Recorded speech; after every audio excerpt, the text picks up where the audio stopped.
Coming up on UTRGV-TV, one resident speaks out at a BISD board meeting to remove Trustee Erasmo Castro after a DWI arrest. A student receives a parking violation for something she claims she didn't do. And we tell you what you can do if you've ever encountered a disruptive student on campus. Plus, UTRGV Center for Mexican American Studies hosts an all-day event called From One Borderland to Another. El Valle stands with El Paso. We have this and more. UTRGV-TV starts now.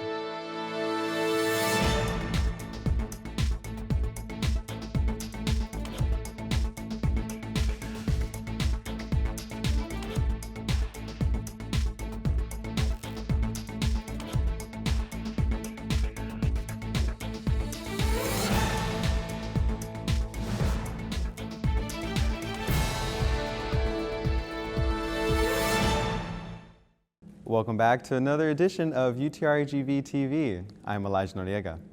Last month, a Brownsville Independent School District Board trustee was arrested, leading to mixed reactions from Brownsville citizens. At the latest BISD board meeting, one citizen decided to take action. Our reporter Verilu Infante has the latest.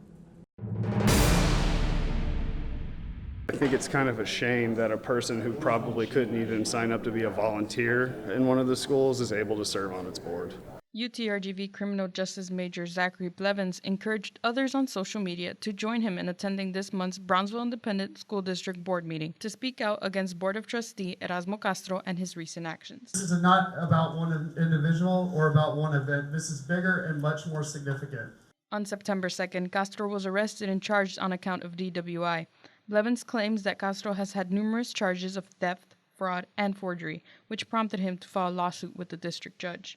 Concerned citizens and parents spoke on how it's important that the board pays close attention about setting the example for students. Again, I'd like to remind you that they're looking at us, they're looking at you guys, and that you serve as role models, and that please keep that in mind.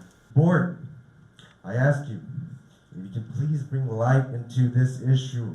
We are no longer a community that will stand to see our children's future in the hands of irresponsibility, carelessness, and corruption. Once it was Blevins' turn to speak, he made remarks to the board members regarding the lawsuit and gave the rest of the board a copy of the document. Actually, would you mind passing out the documents to the rest of the board, Mario? Please, counsel. The board stated he was not allowed to mention members by name, and after a brief back-and-forth confrontation, We think I don't know that? What is that? Sir, I'm going to tell you one more time. If you Blevins was warned to follow procedure or he would be removed from the building. He reacted to the warning by removing his prosthetic leg.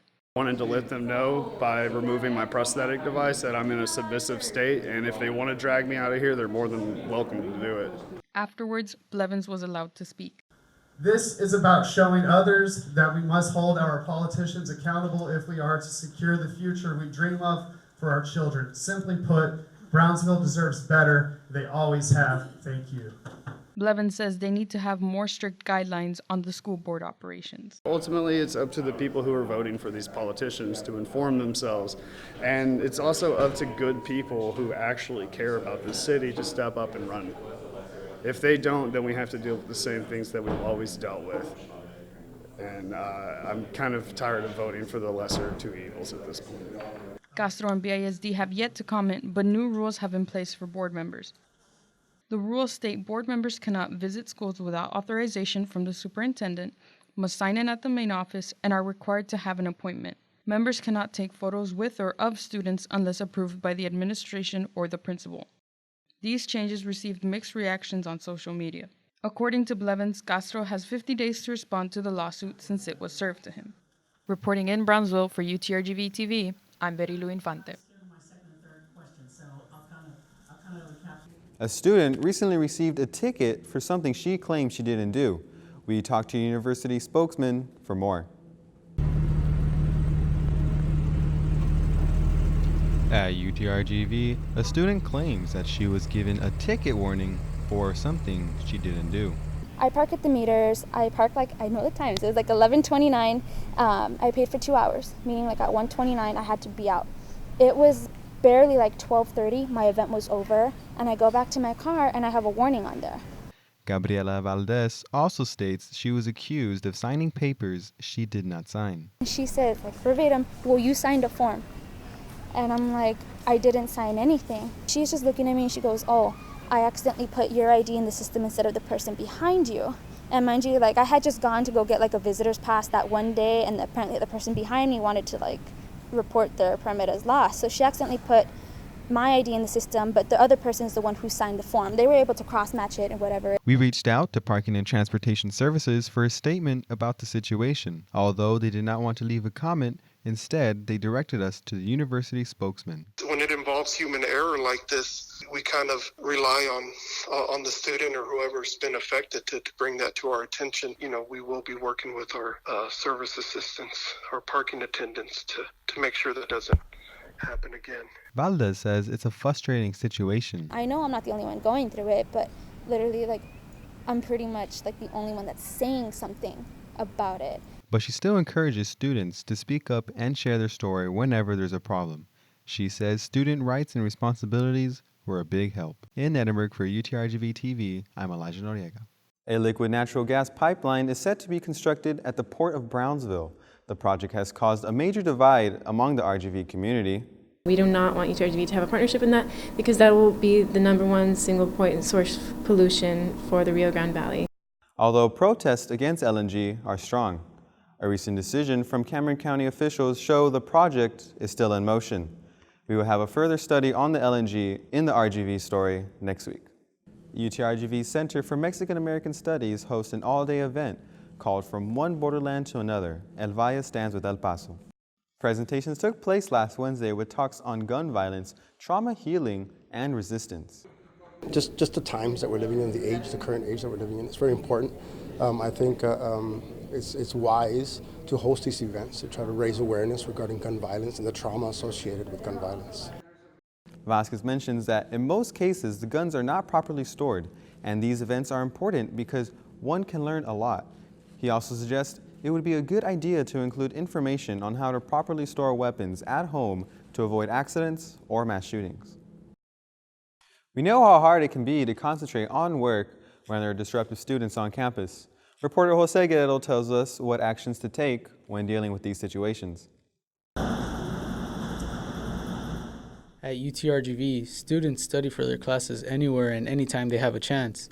Even with the safe studying areas at the university, some students still have trouble focusing due to disruptive students playing loud music, games, and much more. Chief of Police Raul Munguia says they will remove students that are being too rowdy and will report them to the Dean of Students. Because they can take some additional steps to make sure that this gets addressed. Typically, we won't go with the Dean of Students. If we get the cooperation right quick, sometimes they just get carried away, then that we won't report to the Dean of Students. It's when we start getting pushback from them, it's okay, well, we need to take the additional step forward to make sure that this doesn't continue to happen. Electrical engineer student Miguel Gonzalez says he has experienced a violation of the student code of conduct in class. I have experienced some kids during class that have disturbed, like during the lectures and stuff like that. Students don't take the professors or the TAs seriously. You shouldn't do it. I mean, it's disrespectful to others. Munguia says students can anonymously report someone through Maxient. All you need to do is type Vaqueros Reported on the search bar of the UTRGV website, which will lead you to several forms like one for student violations. We learned you can also submit a report through the Campus Shield app, which is available on the App Store and Google Play. And those reports get forwarded over, say, to the professor or to the PD or whoever it is that needs to address it. Chief Munguia would like to emphasize the importance of respecting one another in order to maintain a safe and friendly learning environment. Reporting in Brownsville for UTRGV-TV, I'm Jose Guerrero. No kidding. Texas has the largest percent of residents lacking health insurance out of the United States. Our reporter Rocio Villalobos speaks with staff from local clinic to learn about their efforts in serving the Valley's uninsured population. I didn't know how I was going to pay for it. When a health complication arose for UTRGV student Lewis Nolan around July this year, he went to see a doctor. I was just experiencing some pain in my stomach. Just turns out I had an ulcer, so. Although he had insurance, his plan did not cover his visits or the necessary procedure, and his bills amounted to nearly $2,000. I had to use my credit card to pay for it because, I mean, I don't have that kind of money. I am a college student after all. Nolan has since dropped his insurance plan, but says he will look for an agency with fuller coverage later this month. He works full-time and is still paying his credit card bill. Oh, I still pretty much owe the full amount just because with interest and with all the fees that I'm still accumulating, like, it's kind of like student loans a little bit. Like, you pay a little bit, but the interest still gets you. Texas's rate for uninsured individuals is 1.75 times the national average, according to TextMed.org. Hope Family Health Center, a local nonprofit located in McAllen, provides medical, counseling, and case management services to those in need. We want to help those who aren't insured, and we provide different cooking classes, diabetes prevention. A lot of our staff just tries to create their own classes to help patients who they see on a daily basis. So it's really just about holistic care. The clinic relies on volunteer doctors who can see up to 20 patients a day. To qualify for services, applicants need to provide proof of income, proof of address, and an ID. We try to make the clinic as homey and as nice as possible. And I think just what we try to provide helps, and patients might see that as, you know, better than going to any other clinic that doesn't provide as much and doesn't care as much, maybe. If you need care but do not have the means to visit a doctor, Hope Family Health Center says do not hesitate to reach out to them. Reporting in McAllen for UTRGV-TV, Rocio Villalobos. The university's Office of Public Art sponsors the Leonardo da Vinci Machines in Motion exhibit, which is located in the engineering building from now until December 20th. Built by a group of scientists and craftsmen from Florence, Italy, the exhibit includes operational mechanisms, scale models, and a motion-active robot. We're looking at inventions that have made an impact on society for all of these centuries. These are inventions that are still being used today in automobile drive transmissions. The exhibit is available to the public during regular business hours and for school groups to swing by and explore. Now let's send it over to Nathaniel Puente for This Week in UTRGV Sports. –